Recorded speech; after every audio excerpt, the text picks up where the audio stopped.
Janice, give me some of that dating foolishness. Yes, sir. I moved to Mexico about 4 years ago with my girlfriend, but for about the past year, I've been single and dating. So in this video, I'm going to tell you what it's been like dating in Mexico, what it's been like dating Mexicans, dating other expats, cultural differences, all sorts of stuff like that.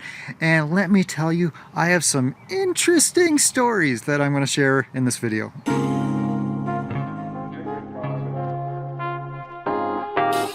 This is what going where men are appreciated looks like. No need to be RedPill to be passport bro. Welcome to Manosphere Highlights Daily. Shout out to Tangerine Travels for this video. When I was preparing for my trip to Latin America, I definitely benefited, and I still get videos recommended from them. Now, we already made a video highlighting irreconcilable differences with his ex-girlfriend. Wow, so yeah, you read in the title correctly. Not clickbait. We broke up, and it has been a while since the breakup, but we've needed some time to process all our feelings and talk about things together privately before putting everything out here on the internet. Life goes on, and he started dating in Mexico. Now, he's not RedPill. However, his actions are based on common sense and can be applied to the philosophy, go where men are appreciated. And in this video, we're going to highlight a few of these common sense, go where men are appreciated clips that corroborate that you do not need to be RedPill to decide to take your talents overseas. The link to the full video is in the description. Now it's time for us to get into this and do what we gotta do, because we men, ain't we? We men, ain't we?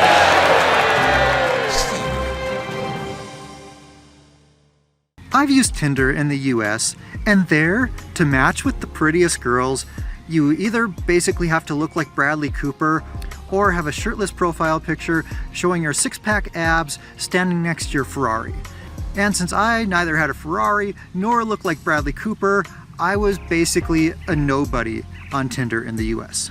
Well, in Mexico, on the other hand, every time I've gone in the app, I've matched with drop-dead gorgeous women. So, like, it's been a completely different experience here in Mexico than in the US. You see how he mentioned the looks, the six-pack, the six figures?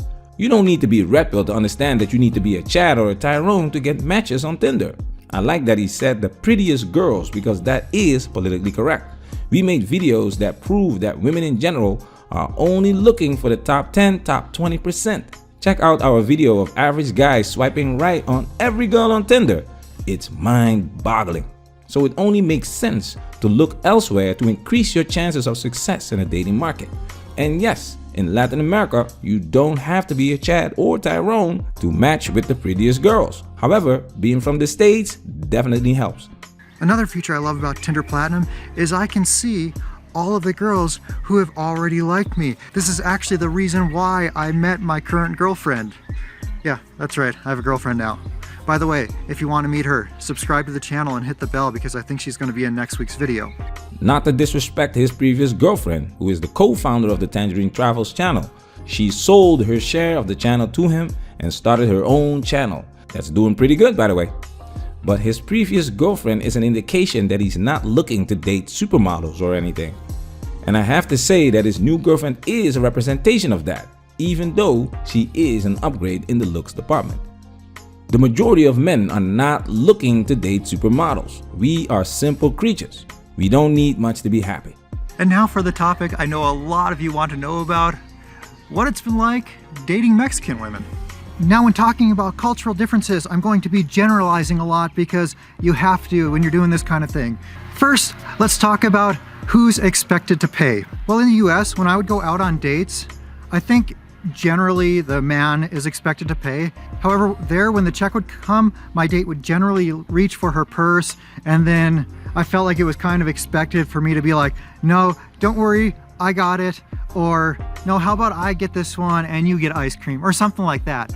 But here in Mexico, I'm not sure I've had a single date with a Mexican girl where she reached for her purse when the bill came. So I think there's definitely more of an expectation for the guy to pay here in Mexico. Men have no problems paying for dates, but men have problems with the confusion modern Western women bring to the table. What he said about women reaching for their purse when the bill comes is facts. Check this out. Was it awkward? Was that moment really awkward? Did he say something? How did that moment happen? Okay, so normally when I go out on a date, I'll usually always reach for my purse because it's just Alligator arms. The alligator arms. You don't really mean to pay. Well, it's a test. Like, Alligator arms. You don't really mean to pay. These women know exactly what they're doing. How much proof do you need? yeah, it's a test. And so I got my wallet out and I said, "Do you want to split it?" And he said, "Yeah, let's split it." And Okay, I know. These women are surprised that the guy actually wanted to split the bill. But we men are not surprised because of this. Absolutely. And I think that is mainly because of how woke we're becoming as a society. I'm 21. I have a lot of my friends going on dates every week pretty much. Are on Hinge, Tinder, Raya. And they're finding a lot of people from my generation, Generation Z, they are tiptoeing around certain topics. For instance, this wasn't even a date. I opened the door to a woman the other day and she gave me the dirtiest look. And I was speaking to my friends. He was so worried at the restaurant table over whether he would offer to pay the meal just in case the woman he was dating on the date with would accuse him of being misogynistic, which he has had in the past. So it's because of this wokery, people are becoming very cautious when it comes to dating. And that is killing the romance. That is the reason why there's no romance left. Confusion, guys. Damned if you do, damned if you don't. That's why it gives us peace of mind if the rules are clear and we are not expected to be mind readers. Another big cultural difference is the level of flakiness. This was such a big frustration for me in the US because it seemed like about half of the dates that I would schedule, they would cancel on me. Whereas here in Mexico, once I have a date scheduled, there's like a 90% chance that that's going to happen. Of course, sometimes things come up, someone has to stay late at work, or they get sick, you know, those kind of things. It happens, but flakiness is a whole lot less of a problem here than it was in the US, at least in my experience. I'm glad he said in his experience, because generally Latin American women are known to be flaky, but this adds to the going where men are appreciated philosophy. If he has a better experience dating Mexican women, more power to him, because this might not be the case for you. You might get more love from Asian women. Go where you are appreciated. Another big cultural difference is that in the US, it's not only okay, but it's almost expected that you're dating multiple people. At least this applies to my generation. Now, you go out with multiple people until you have the exclusive talk with one of them, and then it's at that point that you say goodbye to those others. But here in Mexico, you're more so expected to only be dating one person at a time. Now, that's not to say when a girl finds out that you're dating other people that things are over between you. At least if you're honest, in my experience, well then those relationships can continue. Hookup culture. We always mention the impact of culture and society on human behavior. This is why we have such low quality women these days, because they embrace this hookup culture. Women perpetuate this hookup culture. It doesn't matter where you travel, a woman is gonna be a woman first. But the experience is different because of the culture. You will notice that TV shows like Too Hot to Handle or Sex Life are not available in certain countries because of cultural differences. Some movies may be censored or banned in certain countries due to their content or political message. And that is what we are highlighting when we do our movie breakdown videos.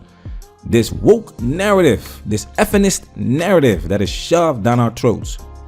But yeah, overall, if I can group Mexican women into one box, I have to say that I really enjoy them. I like spending time with them and they're good people. Go where men are appreciated. Man, that's where we working. Protect yourself at all times. This video has officially been highlighted.